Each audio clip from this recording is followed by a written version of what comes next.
ও দোকানদার বৌদি, দুধ আছে তোমার? আমার দোকানে দুধ থাকবে না তাই কখনো হয়? ক প্যাকেট দেবো? প্যাকেট কেন, খোলা দুধ নেই তোমার? যা, দুধে বাতাস লাগলে নষ্ট হয়ে যাবে না? 1 টাকার মতো দান আছে, চেটে খাবো। 10 টাকার প্যাকেট 1 টাকায়?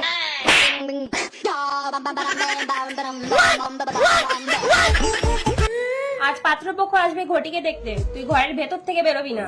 যতবারই সম্বন্ধ আসে সবাই খালি তোকেই পছন্দ করে। ঠিক আছে মা। পাত্রপক্ষ আসুন, এই ভেতরে যা। বাবা, আমি এই মেয়েটাকে বিয়ে করব। বিদেশ থেকে ফিরলে দেশে। এ কি ভাসুর, ছোট ভাইয়ের বউয়ের হাত ধরে টানতে তোমার লজ্জা করে না?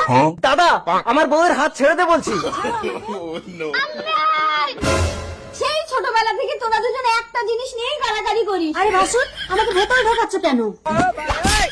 এই দাদা, আরে আমার বউকে ভেতরে ঢুকিয়ে নিয়ে কি করছিস? দরজা খোল। ও মা, আমার ছেলে যদি আমার মতো না দেখতো আমি কিন্তু তুল কালাম করে দেবো বলে দিচ্ছি। এই চুপ কর, বৌমাকে তো তোর দাদা বিয়ে করে এনেছিল, তুই তার বউ নিয়ে সংসার করবি কেন? তাও নতুন বিয়ে করে বউ ফেলে দিয়ে বিদেশে কাজ যাবে কেন? এতদিন পরে এসে আমার বউ না। এই দাদা, আমার বউকে ছাড়বি না, মায়ের সব সম্পত্তি আমার নামে লিখে নেবো। এই দরজা খোল। কইরা বউ, এ কি বৌমা, তোমার এই অবস্থা কেন? বড় ছেলে কোথায়?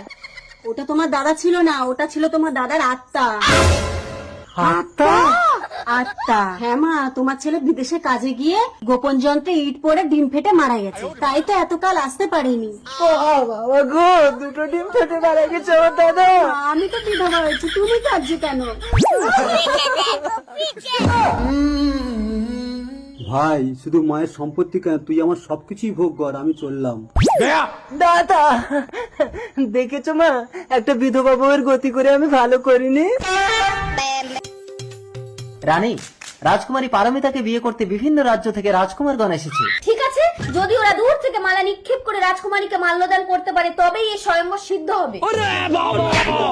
দাঁড়াও, তোমরা দূর থেকে মালা নিক্ষেপ করে রাজকুমারীকে মাল্যদান করো।